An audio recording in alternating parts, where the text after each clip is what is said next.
When I was a young guy, I was very devout, and I believed my Bible implicitly. If you'd said to me, Andrew, do you believe in demons? I would have said, absolutely. But it was a very theoretical belief. I don't think I'd met anything demonic. It was possible to do that in our culture.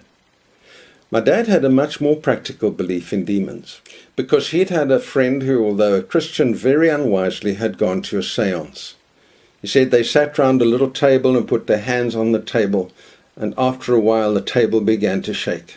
Then they gave him an opportunity to ask a question of what they called the ministering spirit. And so he said, "Who is Jesus of Nazareth?" And at once the table leapt up and the corner hit him across his forehead and left him with a scar for life. So my dad had a more practical belief than me. But that began to change for me one night when I was about 18, and our youth group invited a man called Hayden Mellsop to come and talk to us. He was a gentle New Zealander, about 6 foot tall. And he talked for an hour and a half, and we young people were absolutely riveted. He told the story of how he had felt the call to a mission field, and so he went and did his theological studies, and then he headed off to China. For the first few months, he spent his time in the headquarters in Shanghai, mainly learning language. One day, a Chinese pastor came down and said, "Mr. Mellsop, do you believe in demons?" And he said, "Yes." The pastor looked at him acutely, and then he said, "I'm not sure you do. And until you do, you can't minister in China. Would you mind coming with me?" So Mr. Mellsop agreed. And they went down through the terribly crowded streets and came to a Buddhist temple, a very big temple.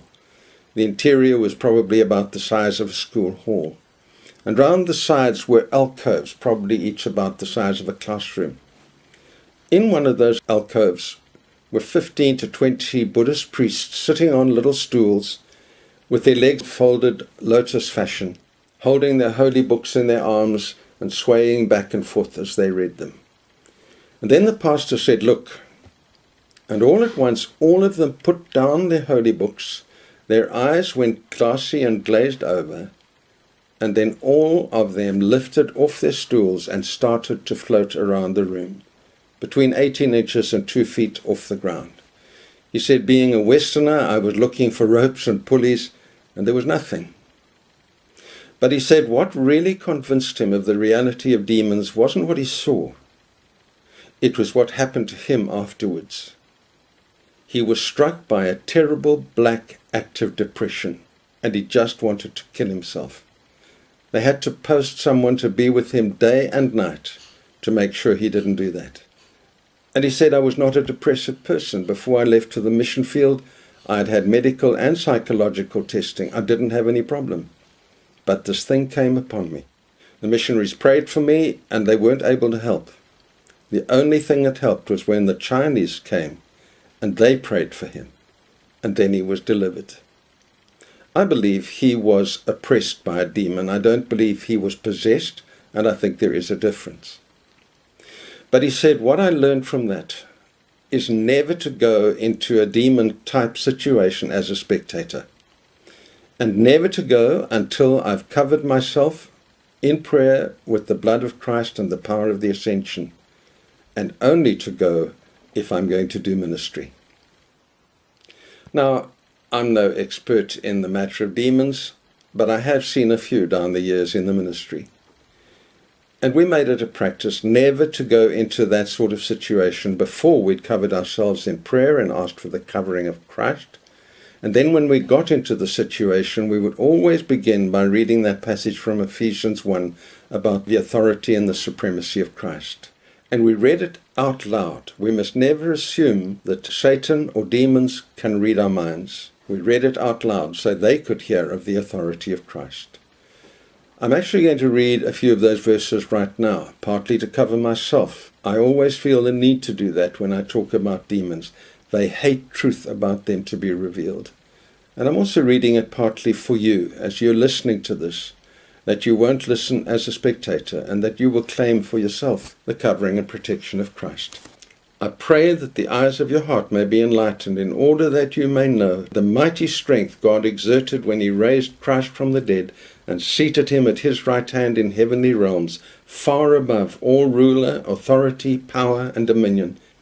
And God placed all things under his feet. Well, Hayden Mellsop began his ministry, and he went into the highlands and the inland parts of China, where white people were very, very seldom seen.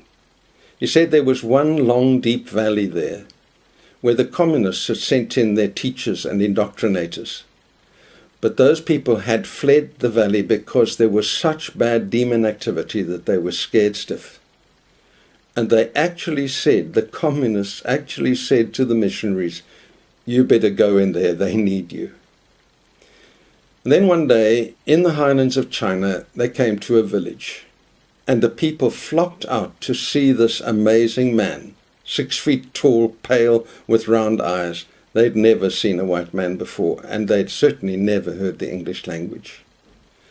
And they were brought to a house where they were told there was a child who was demon-possessed. As they came into that house, that child started to shriek in a blood-curdling way, and to curse and swear in the worst language that Hayden Mellsop had ever heard. And get this, he did it in English. Well, that's the story of Hayden Mellsop. I hope it's helpful to you. God bless.